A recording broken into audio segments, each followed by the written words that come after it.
You know that stiffness you feel when you first stand up in the morning, that ache in your knees when the weather changes, that persistent discomfort in your hands that makes opening a jar feel like a small battle.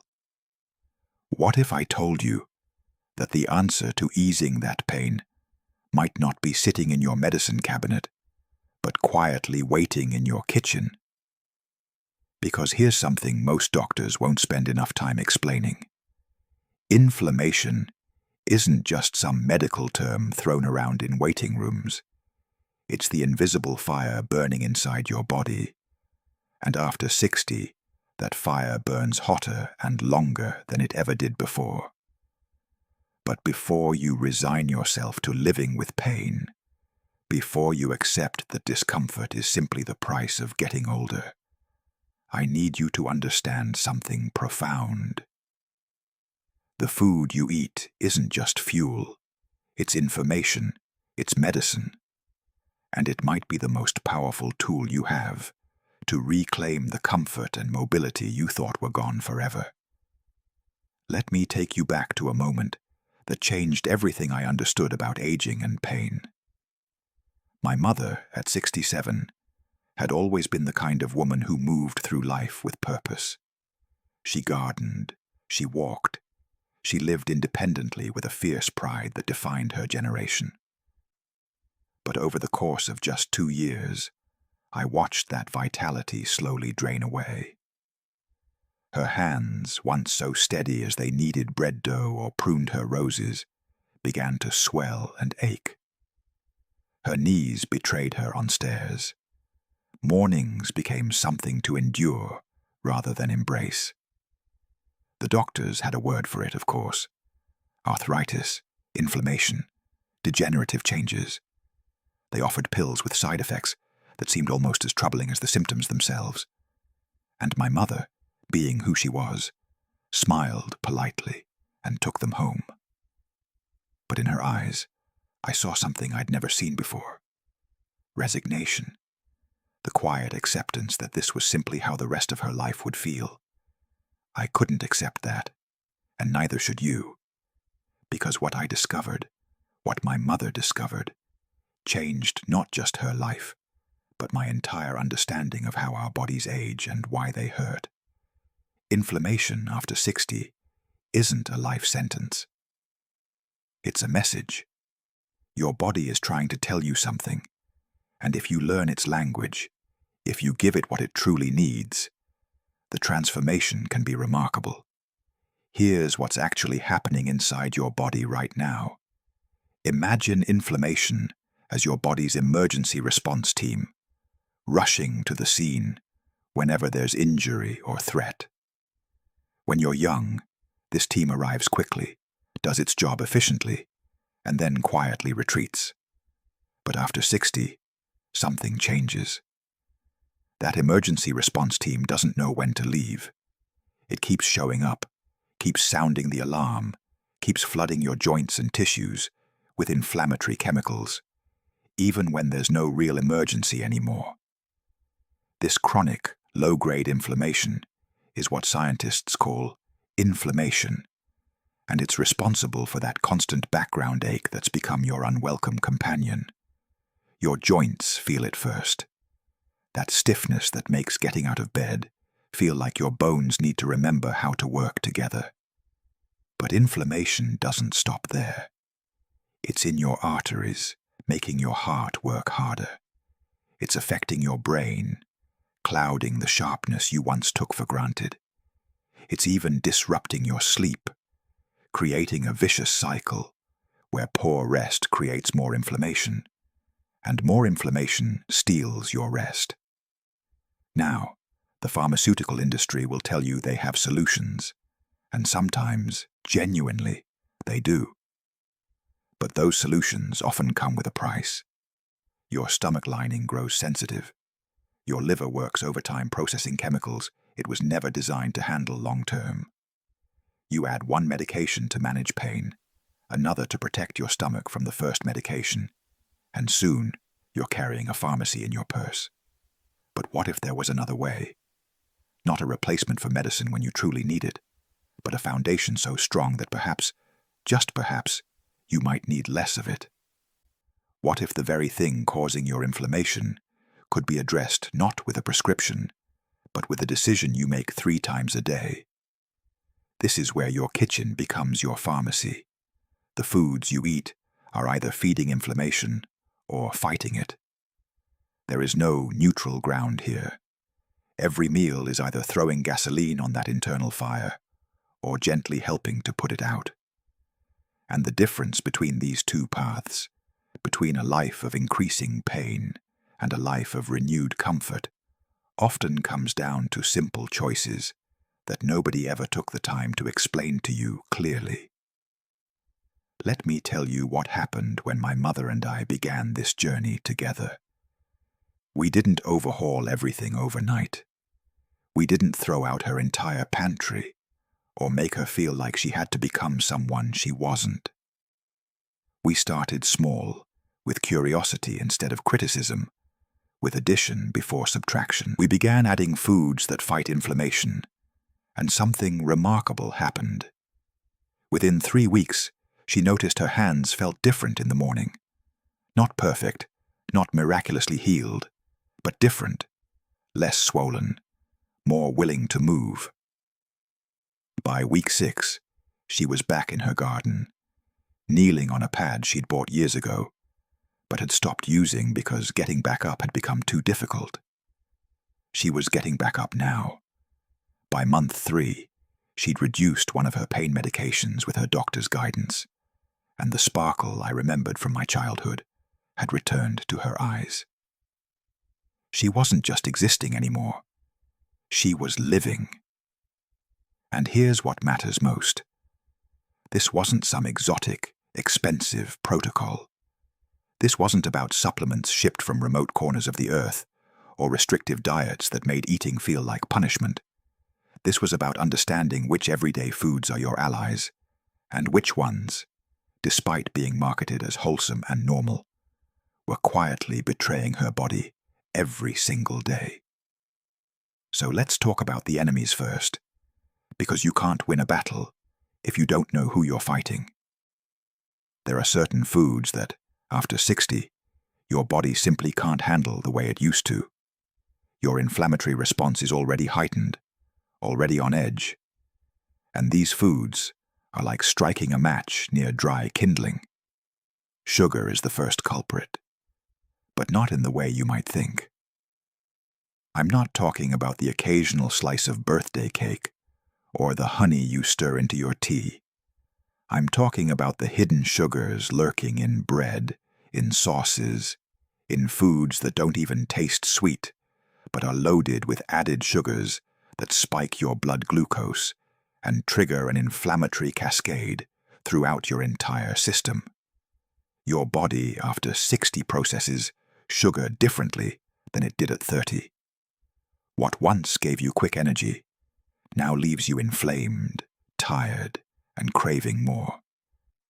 Then there are the refined carbohydrates, the white breads and pastries and crackers that have been stripped of anything nutritious and leave behind only pure starch that your body treats almost identically to sugar. These aren't satisfying you, they're inflaming you.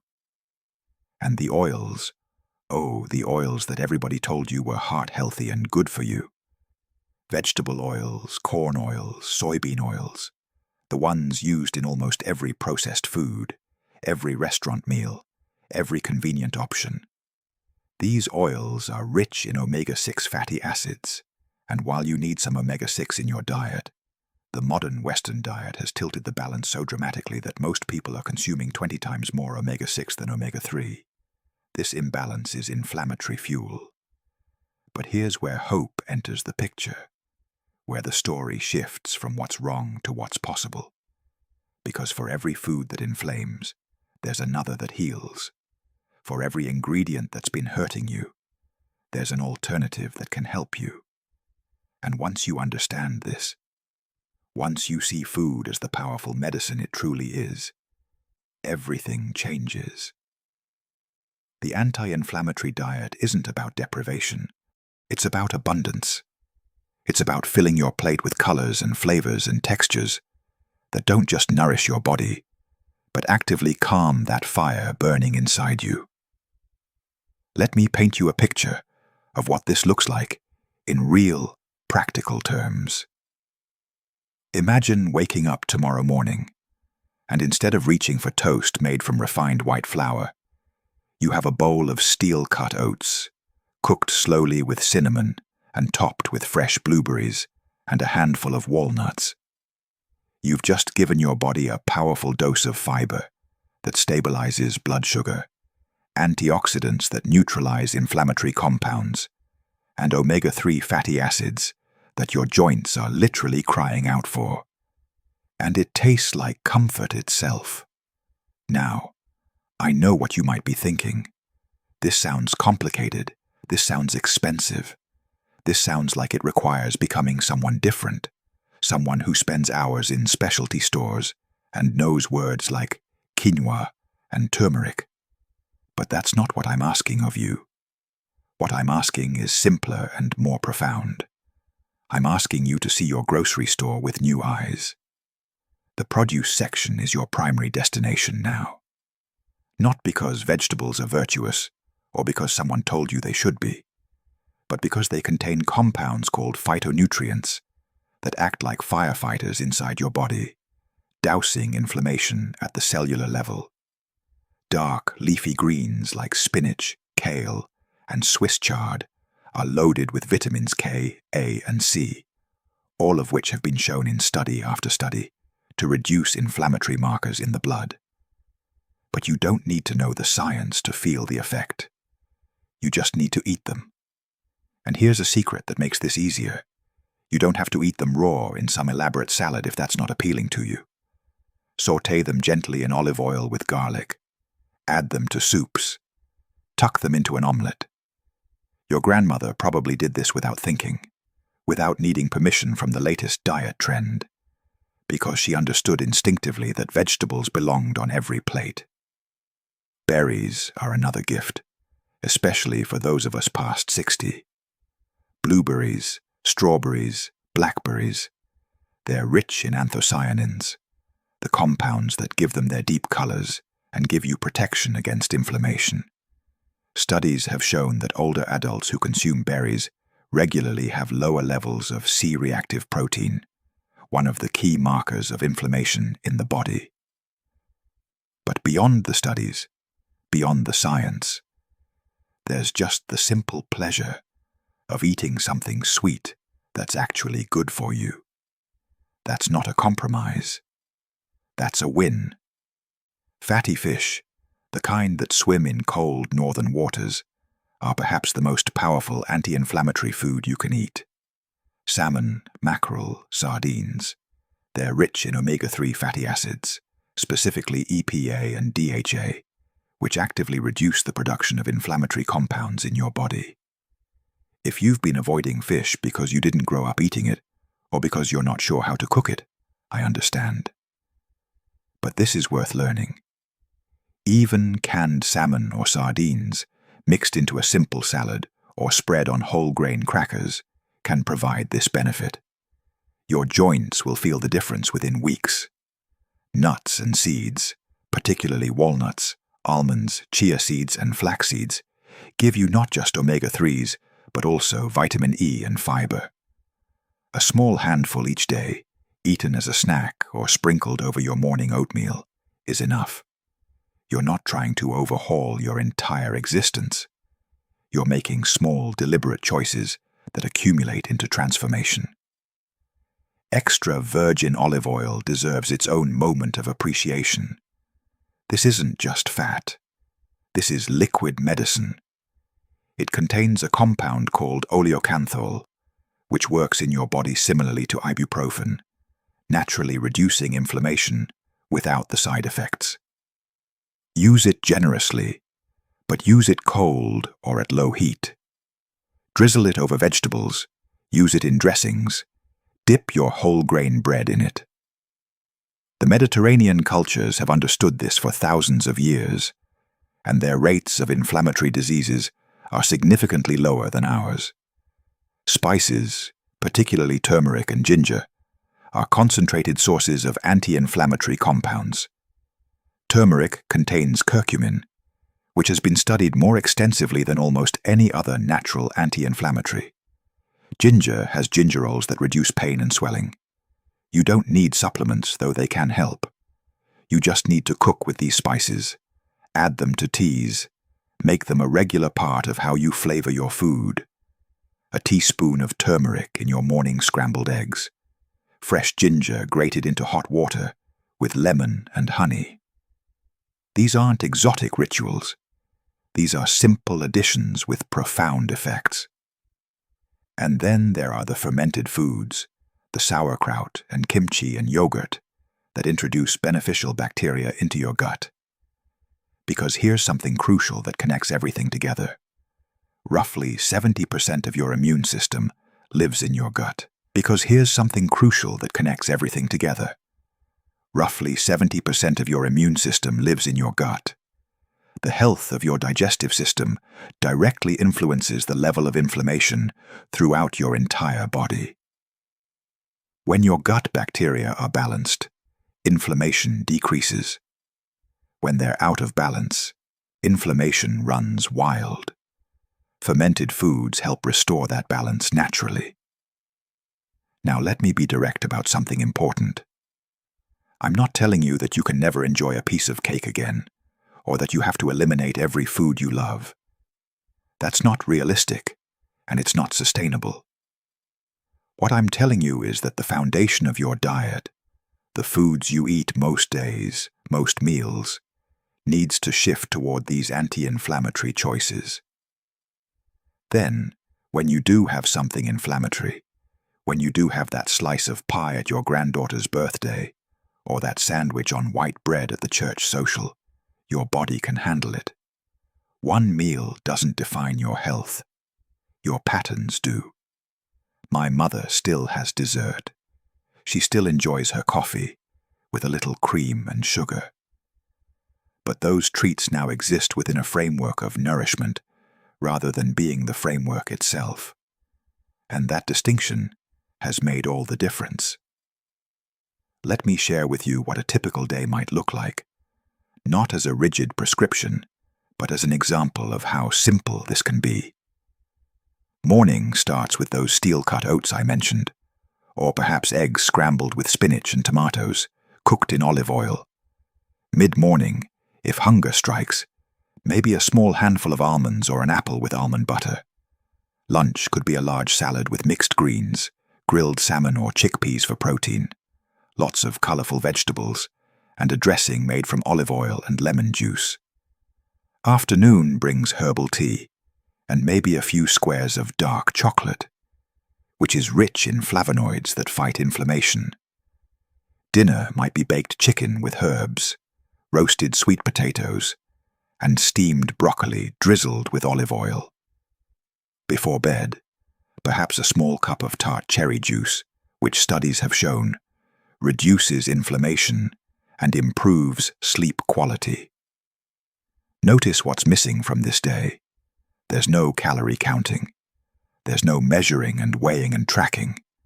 There's no sense of deprivation or punishment. There's just real food, prepared simply, chosen wisely.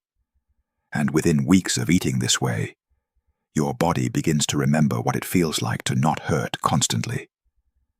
But I need to be honest with you about something else.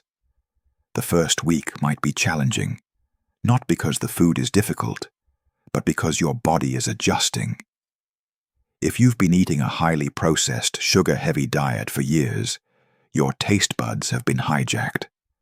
Sugar and processed foods are literally addictive. They light up the same reward centers in your brain as drugs. So when you first start eating real, whole foods, they might taste bland, less exciting. Your brain will try to convince you that you're missing out, that this isn't worth it, that you should just go back to the way things were. Push through that week. By day 10, something shifts. Your taste buds begin to recalibrate, and suddenly, the natural sweetness of a ripe peach or the rich creaminess of an avocado becomes intensely satisfying in a way that processed foods never actually were. You realize that what you thought was flavor was really just chemical stimulation, and what you're experiencing now is the real thing. Food begins to taste like itself again. And then the physical changes start to cascade. Maybe it's subtle at first. You notice you slept through the night without waking from joint pain. Or you realize halfway up the stairs that you didn't pause to brace yourself. Or you're reaching for something on a high shelf, and your shoulder doesn't protest the way it usually does. These small victories accumulate, and before you know it, you're doing things you'd quietly given up on. This is what happened with my mother, and I've watched it happen with dozens of others since. There was a moment, about 4 months into her new way of eating, when she called me from her garden. I could hear the emotion in her voice, something between joy and disbelief. She'd been working in her garden for 2 hours, she told me. 2 hours without stopping, without pain forcing her inside, without that desperate need to sit down and rest her inflamed joints. And when she stood up, she said, she didn't have to brace herself or grip something for support. She just stood up. The way she used to. The way she thought she never would again. That's not a miracle. That's what happens when you stop poisoning your body with inflammatory foods and start nourishing it with foods that heal. Your body wants to feel good. It's designed to repair itself, to reduce inflammation, to maintain balance. But it can only do that if you give it the raw materials it needs. Now, I know there are practical questions running through your mind. How much does this cost? Where do I shop? How do I cook these foods if I've never cooked them before? Let me address those concerns directly because they're valid and they matter. Cost first. Yes, fresh vegetables and wild-caught salmon are more expensive than boxed macaroni and cheese. But here's the larger economic truth that nobody talks about. Medication is expensive. Doctor visits are expensive. The loss of independence and quality of life is expensive in ways that can't be measured in dollars alone.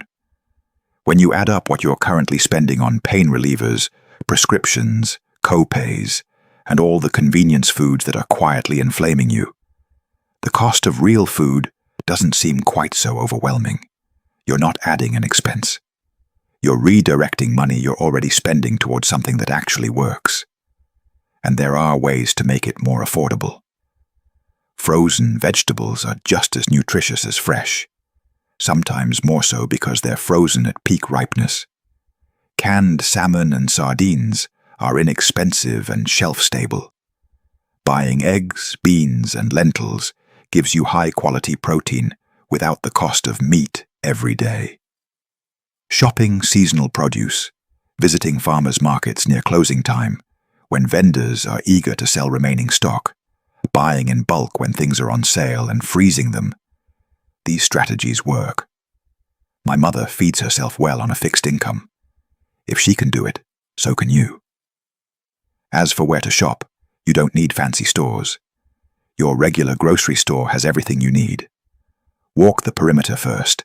That's where the real food lives. Produce, meat and fish, dairy, eggs. The middle aisles with all their boxes and bags and processed convenience. That's not where you need to spend your time anymore. If you have access to a farmer's market, wonderful. If not, don't worry. Just choose the most colorful, least processed options available to you wherever you shop. And cooking, oh, this is where people get most intimidated. But listen to me carefully. You don't need to be a chef. You don't need complicated recipes with 15 ingredients. Simple preparation is often the most anti-inflammatory because it means less processing, less added sugar and oil. Steaming vegetables takes 5 minutes. Baking salmon with lemon and herbs takes 20. A salad requires no cooking at all. Even if you've never been confident in the kitchen, These basics are learnable in an afternoon. There are also simple swaps that make this transition easier. Instead of white rice, try brown rice or quinoa. Instead of vegetable oil, use olive oil or avocado oil. Instead of commercial salad dressings loaded with sugar and inflammatory oils, make your own with olive oil, lemon juice or vinegar, and herbs. Instead of sweetening your coffee with sugar, try a small amount of honey or stevia. Instead of crackers made from white flour, choose ones made from whole grains or seeds. These aren't massive changes. They're small pivots that accumulate into a completely different relationship with food. I also want to address the social aspect of this, because it's real. Food is how we connect. It's how we celebrate. I also want to address the social aspect of this because it's real. Food is how we connect. It's how we celebrate. It's woven into family gatherings and friendships and traditions. And when you start eating differently, even for the best reasons, there can be resistance. There can be comments. There can be well-meaning relatives who insist you're being too extreme or that you should just enjoy yourself. Here's how my mother handled that, and you can use the same approach. She didn't make announcements. She didn't lecture anyone about inflammation or deliver speeches about diet. She simply made her choices quietly and confidently. When offered something she knew would inflame her, she politely declined or took a small portion to be gracious. She brought her own dishes to potlucks, dishes so delicious that others wanted the recipes. She focused on what she was adding to her life, not what she was giving up. And eventually, people stopped commenting because the results spoke for themselves. They could see she was moving better, smiling more, living fuller. That testimony is more powerful than any words. But I'll be honest about something else. This isn't a quick fix. This isn't take a pill Tuesday and feel better Wednesday. Your body has been inflamed for years, maybe decades. It took time to get to this point, and it will take time to heal. You need to give this at least 3 months before you judge whether it's working. 3 months of consistent anti-inflammatory eating. Not perfect eating, but consistent. Most people notice changes within 3 to 4 weeks, but the deep healing, the kind that really transforms your life, that takes longer. And during those 3 months, be kind to yourself. There will be days when you eat something inflammatory.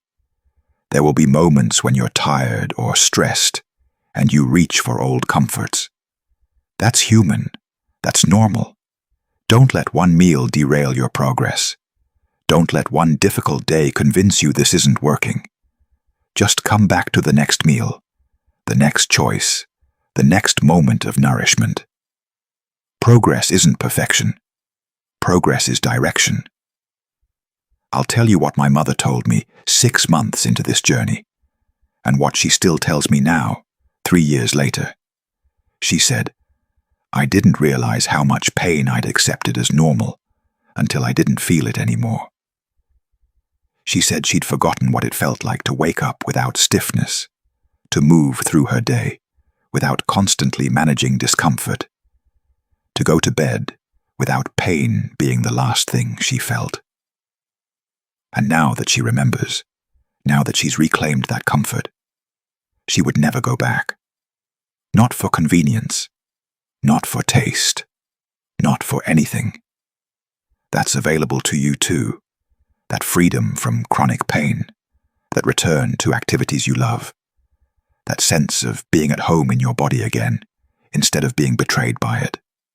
The inflammation that's been stealing your quality of life can be reduced, can be managed, can be transformed through the simple, powerful act of choosing foods that heal instead of foods that harm.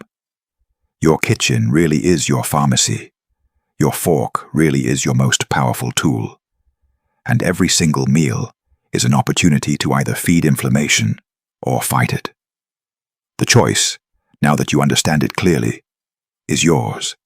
So start tomorrow. Not Monday, not next month, not after the holidays, or after you finish what's in the pantry. Tomorrow. Start with breakfast. Make one anti-inflammatory choice, then make another at lunch, then another at dinner. String those choices together day after day, and I promise you, your body will respond. It wants to heal. It's been waiting for you to give it what it needs. You deserve to feel good. You deserve to move without pain. You deserve to wake up grateful for your body instead of frustrated by it. And it's not too late. It's never too late to nourish yourself back to comfort. This is the most important work you can do, not just for your joints, but for your heart, your brain, your energy, your joy, your life. So please, take this seriously. Take yourself seriously. You matter, and your comfort matters, and the years ahead of you matter. If this resonated with you, if you're ready to start this journey, share this with someone who needs to hear it too. Leave a comment telling me what your first anti-inflammatory meal will be tomorrow. Let's build a community of people who refuse to accept pain as inevitable, who choose nourishment over inflammation, who reclaim the lives they thought were behind them, because they're not behind you. They're waiting ahead. You just have to feed yourself well enough to get there.